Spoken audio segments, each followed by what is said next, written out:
Je lui dis, mais tu as connu tout ça, pourquoi tu t'arrêtes? Elle s'est arrêtée, on s'est rencontrés et elle a disparu Et des radars. si, derrière le sourire rassurant de Michel Drucker, se cachait une blessure jamais refermée? Après plus de 50 ans d'amour avec Dany Saval, l'animateur a enfin osé parler d'un sujet qu'il avait toujours gardé pour lui, son choix de ne jamais avoir d'enfant biologique. À 83 ans, il se confie avec une sincérité bouleversante et reconnaît « J'aurais été un mauvais père, j'étais boulot, boulot, boulot ». Vraiment eu à choisir parce que j'ai su qu'il était un petit peu amoureux. Il y a de dans moi. la voix de Michel Drucker une sincérité désarmante, celle des hommes qui ont trop longtemps gardé le silence. Depuis plus d'un demi-siècle, il incarne la bienveillance du petit écran, le visage familier des dimanches après-midi, celui qui fait entrer les artistes dans nos foyers avec douceur et élégance. Mais derrière cette image rassurante, il y a aussi un homme pudique, discret, presque secret, qui n'a que rarement laissé entrevoir ses failles. Et cette fois, dans le podcast Legend, à 83 ans, il a choisi de lever le voile sur l'un des rares sujets qu'il n'avait jamais abordé, son absence de paternité. « J'aurais été un mauvais père ». La phrase tombe, simple, sans artifice. Pas une justification, pas une excuse, un constat lucide. Michel Drucker sait de quoi il parle. Sa vie, il l'a consacrée à son métier, au service du public, de la télévision, des artistes. Un engagement sans faille, une fidélité à l'écran, mais aussi, sans doute, une distance dans la vie privée. « J'étais boulot, boulot, boulot », dit-il, et tout est là, dans cette répétition presque douloureuse. Car pendant que la France entière grandissait avec lui, lui ne laissait aucune place à la possibilité d'une autre vie, celle de père, de guide, de confident. Dans cet entretien rare avec Guillaume Pley, l'animateur se montre d'une franchise troublante.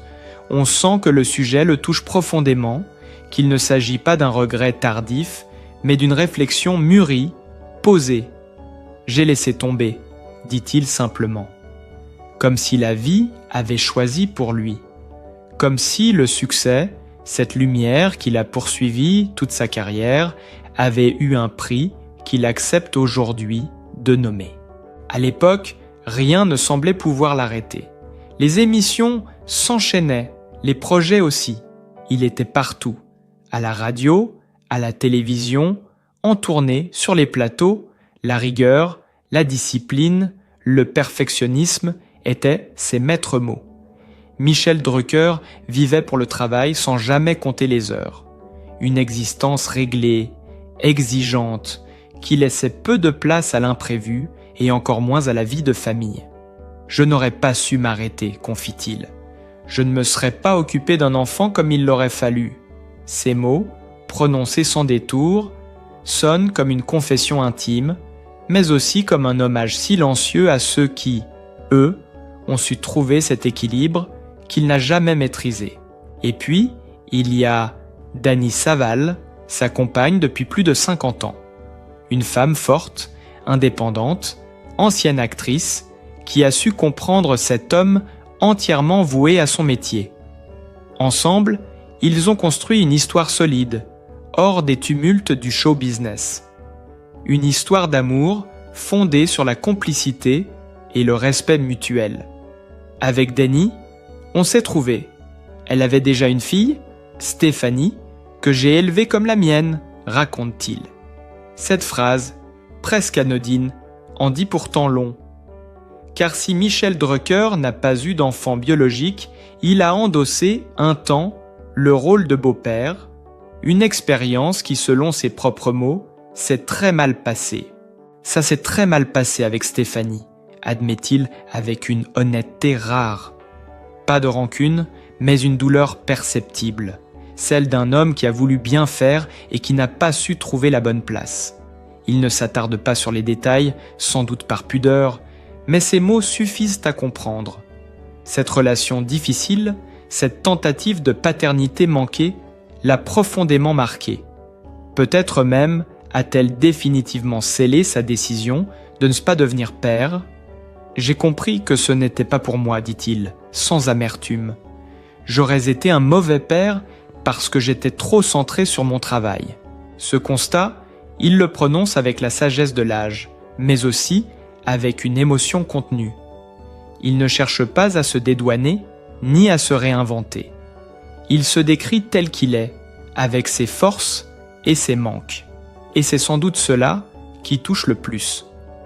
On découvre un Michel Drucker humain, vulnérable, qui ose enfin parler de ce qu'il a toujours caché derrière son sourire professionnel. Sa confession résonne d'autant plus fort qu'elle contraste avec l'image publique qu'on lui connaît, celle de l'homme attentif, à l'écoute, généreux. On pourrait croire qu'il aurait été un père idéal, mais lui-même en doute. Être père, c'est être présent. Et moi, je ne l'étais pas. Je vivais au rythme de mes émissions, des tournées, des artistes. J'aurais été absent, tout simplement. Ces mots révèlent toute la lucidité d'un homme qui, au crépuscule de sa vie, mesure enfin ce que le succès lui a pris. Pourtant, il ne parle pas de regret, plutôt d'un équilibre différent. Dany Saval et lui ont construit une famille à leur manière, entre fidélité et complicité. Ils se sont soutenus dans les épreuves, notamment lors des graves soucis de santé de Michel Drucker. « Eluoka, elle a été ma force, mon pilier », répète-t-il souvent. Peut-être est-ce là, finalement, le sens qu'ils ont donné à leur vie. Une histoire d'amour, sans enfant, mais pleine de tendresse et de respect. Son témoignage touche parce qu'il dit tout haut ce que beaucoup taisent, la difficulté d'être à la fois passionné par son métier et disponible pour les siens. Michel Drucker n'a pas cherché à dissimuler ses contradictions, il les assume. « Ma vie, c'était la télévision. J'en ai payé le prix, mais je ne le regrette pas. » Une phrase à la fois fière et mélancolique qui résume le parcours d'un homme ayant tout donné à son art, quitte à en oublier le reste. Aujourd'hui, quand il parle, c'est avec la sérénité de celui qui a fait la paix avec son passé. Son regard n'est plus celui du jeune animateur ambitieux, mais celui d'un homme apaisé, conscient du chemin parcouru. Et si son histoire émeut tant, c'est parce qu'elle rappelle que même les figures les plus publiques ont leur fragilité, leur renoncement, leur douleur, tuent. Michel Drucker n'a peut-être pas eu d'enfant biologique, mais il a laissé une autre trace, plus symbolique, celle d'une présence bienveillante dans le cœur des Français. Pendant plus de 50 ans, il a accompagné nos dimanches, nos rires, nos émotions. Et à sa manière, il a transmis quelque chose de précieux, une forme d'humanité tranquille, une fidélité rare. Alors au fond, peut-on vraiment dire qu'il n'a pas été père ? Peut-être pas au sens biologique, mais assurément au sens affectif. À travers ses émissions, ses mots, sa constance, Michel Drucker a su rassembler des générations entières. Et c'est peut-être là, dans cette transmission invisible, que réside la plus belle paternité. Si cette histoire vous a touché, prenez un instant pour laisser un mot, un souvenir, une pensée. Parce que parfois, aimer et transmettre ne passe pas forcément par le sang, mais par la trace que l'on laisse dans le cœur des autres. Avec l'âge, les certitudes changent, et Michel Drucker le sait mieux que quiconque. Lui qui a vu tant de vies défiler sur ses plateaux, tant de carrières s'épanouir et s'éteindre, parle aujourd'hui avec la sagesse de celui qui a beaucoup observé, beaucoup vécu. Lorsqu'il évoque la paternité tardive, c'est avec une lucidité désarmante, presque douloureuse. J'ai des copains qui ont été pères assez tard, vers 60, 62 ans. Mon frère Jean l'a été à plus de 60 ans, confie-t-il, avant d'ajouter sans jugement mais avec franchise, ce n'est pas la même chose. Cette phrase, prononcée avec douceur, résume tout. Elle dit à la fois l'admiration qu'il a pour ceux qui osent encore construire à cet âge, mais aussi le doute, la prudence, la conscience aiguë du temps qui passe. Michel Drucker ne condamne pas. Il observe, il s'interroge. Ce qu'il redoute, ce n'est pas la fatigue ou la contrainte, c'est l'injustice du temps. « Je pense à l'enfant », dit-il simplement. Il sera orphelin très tôt.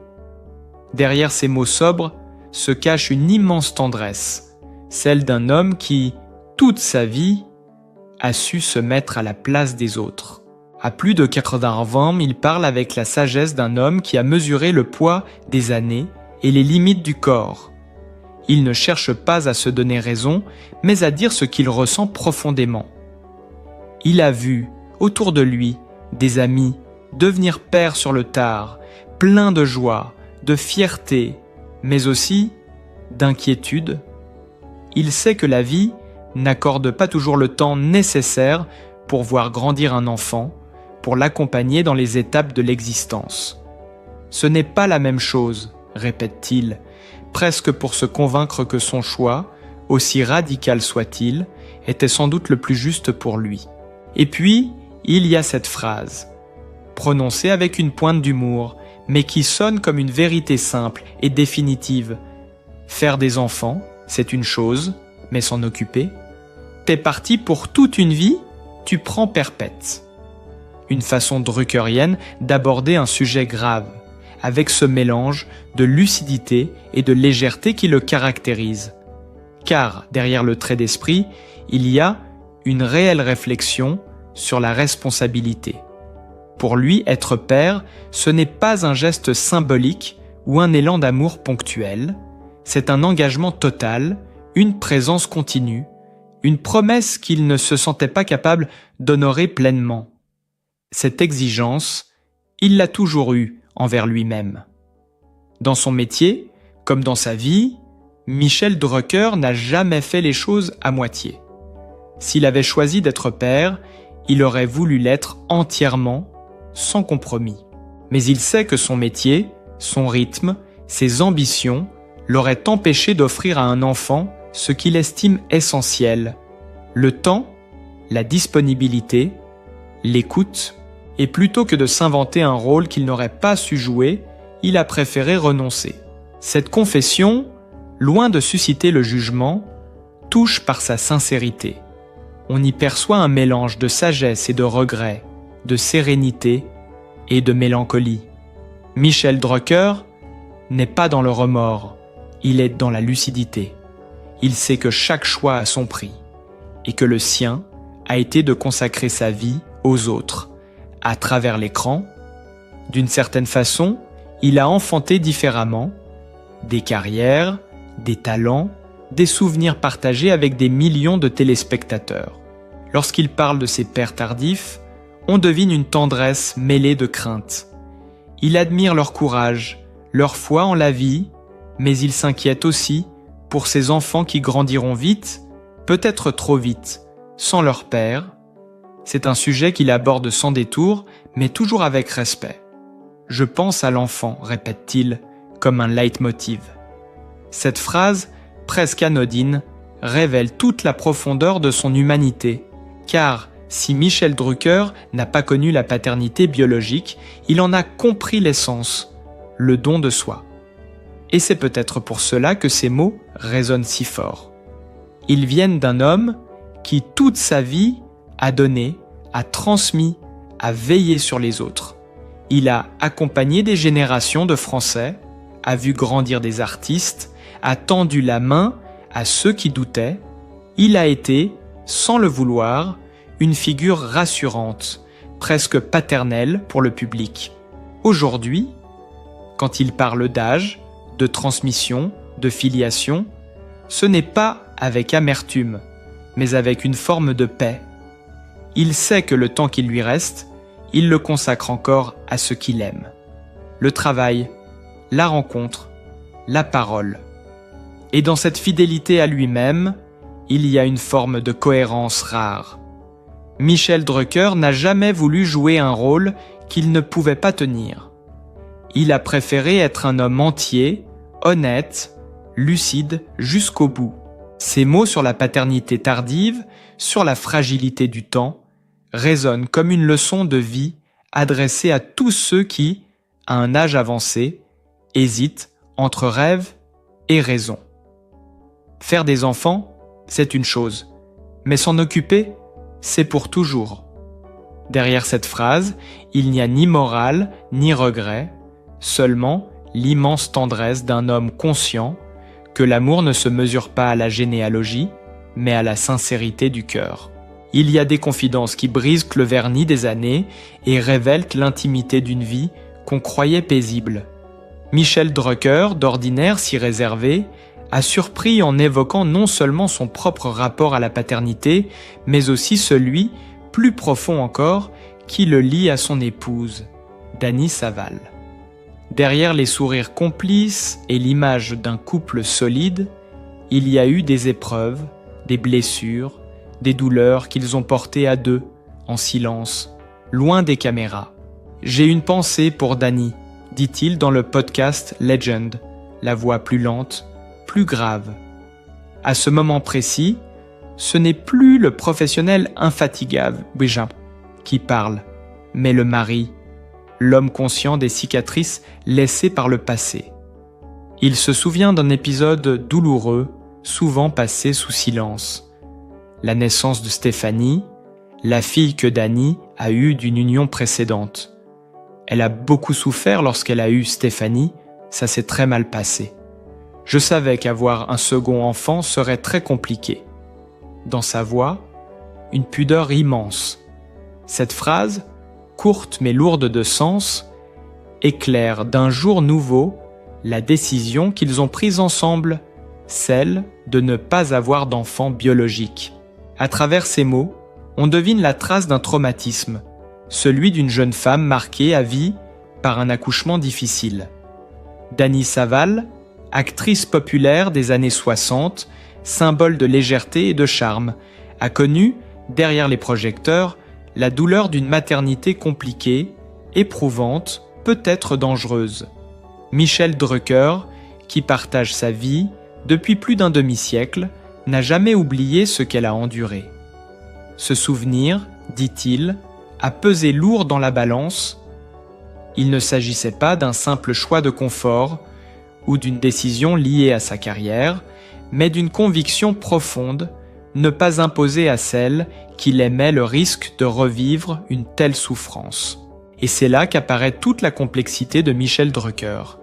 Derrière sa rigueur légendaire et son obsession du travail, il y a aussi une sensibilité discrète, presque cachée. Il ne le dit pas avec emphase, mais on comprend qu'il a fait ce choix par amour. Par protection aussi, par lucidité, enfin. Je savais qu'avoir un second enfant serait très compliqué, répète-t-il, comme pour rappeler que certaines décisions, même les plus intimes, se prennent à deux, dans le silence du respect mutuel. Il se souvient également de leur rencontre. On avait 29 ans, tous les deux. Une jeunesse déjà sérieuse, marquée par l'ambition et le besoin de construire quelque chose de durable. À cet âge, d'autres rêvent de fonder une famille, lui rêvaient de télévision, d'émissions, de public. Il ne s'en cache pas. Objectivement, je ne sais pas comment font ceux et celles qui font la matinale, qui se lèvent à 4 heures du matin avec un mari et des enfants. Comment ils dorment ? Comment font-ils ? Demande-t-il, admiratif. Ce n'est pas un jugement, mais une interrogation sincère. Lui, il sait qu'il n'aurait pas su. Il connaît ses limites. Ce témoignage n'a rien d'un mea culpa. Il s'agit plutôt d'un regard apaisé sur le passé, d'un aveu d'humanité. Michel Drucker n'est pas un homme qui se cherche des excuses, mais un homme qui reconnaît que chaque choix de vie se paie d'un prix. Faire des enfants, c'est une chose, mais s'en occuper. T'es parti pour toute une vie, tu prends perpète, avait-il déjà lancé dans le même entretien. Derrière l'humour, une vérité désarmante. Il n'a jamais voulu être un père à moitié, un père de passage, un père distrait. Et puis, il y avait Dany. Cette femme qu'il n'a jamais quittée, avec qui il a traversé les décennies, les épreuves, les joies et les silences. Leur couple, souvent cité comme un modèle de longévité, repose sur une forme rare de complicité. Ils ont su vieillir ensemble sans se trahir, s'aimer sans condition, se protéger l'un l'autre. Ce choix de ne pas avoir d'enfants, ils l'ont assumé, ensemble, loin des jugements et des conventions. Nous n'avons pas eu d'enfants, mais nous avons eu une vie pleine, résume-t-il sans amertume. Lorsqu'il parle de Danny Saval, Michel Drucker laisse percer une émotion qui tranche avec sa retenue habituelle. On sent la tendresse, l'admiration, mais aussi la gratitude. Elle a été là, dans les moments les plus difficiles, répète-t-il souvent. Et c'est vrai. Elle a été son soutien indéfectible, notamment lors de ses graves problèmes de santé, quand il a frôlé la mort. Ce lien, forgé par le temps et les épreuves, n'a pas eu besoin d'enfants pour se renforcer. Leur famille, c'est ce qu'ils ont construit à deux, dans la durée, dans la confiance. Cette confession, d'une simplicité bouleversante, remet en lumière un couple hors du commun. Dans un monde où tout s'expose, où l'intime se marchande, Michel Drucker et Danny Saval ont choisi le contraire, la pudeur. Leur amour s'est écrit dans la discrétion, loin des flashs, des couvertures de magazines. Et c'est sans doute ce qui le rend si authentique. Je savais qu'avoir un second enfant serait très compliqué. Derrière cette phrase, il y a tout. La douleur d'une femme, la prudence d'un mari, le respect d'un couple. Et si Michel Drucker en parle aujourd'hui, ce n'est pas pour s'attirer la compassion, mais pour témoigner d'une vérité universelle, celle du choix, du renoncement, de l'amour dans sa forme la plus lucide. Son histoire rappelle que certaines décisions, bien que douloureuses, naissent de la tendresse et de la raison. Ce n'est pas une faiblesse, c'est une preuve d'amour. Et peut-être est-ce là la plus belle leçon que Michel Drucker, après toutes ces années passées à raconter celle des autres, nous livre enfin sur la sienne, car derrière l'homme public, derrière le professionnel infatigable, se cache un époux attentif, un compagnon fidèle, un homme qui, toute sa vie, a su aimer avec constance et délicatesse. Et quand il évoque Danny, sa voix se voile légèrement, comme pour dire ce que les mots ne suffisent plus à exprimer, qu'au fond, cette histoire, sans enfant, reste malgré tout une très belle histoire d'amour. En fin de compte, l'histoire de Michel Drucker et de Danny Saval, c'est celle d'un amour sincère, bâti sur la compréhension et le respect. Ils ont choisi une autre forme de bonheur, sans enfant, mais riche de tendresse, de fidélité et de partage. À travers ces mots, Michel Drucker nous rappelle qu'il n'existe pas une seule manière d'aimer ni de réussir sa vie. Ce qui compte, c'est la sincérité du cœur et la paix que l'on trouve à deux. Leur parcours prouve qu'un couple peut durer toute une vie lorsque l'amour dépasse les conventions et s'écrit dans la patience. Si cette histoire vous a touché, dites-le nous en commentaire, partagez vos pensées et n'oubliez pas de liker et de vous abonner pour découvrir d'autres récits de vie aussi vrais qu'émouvants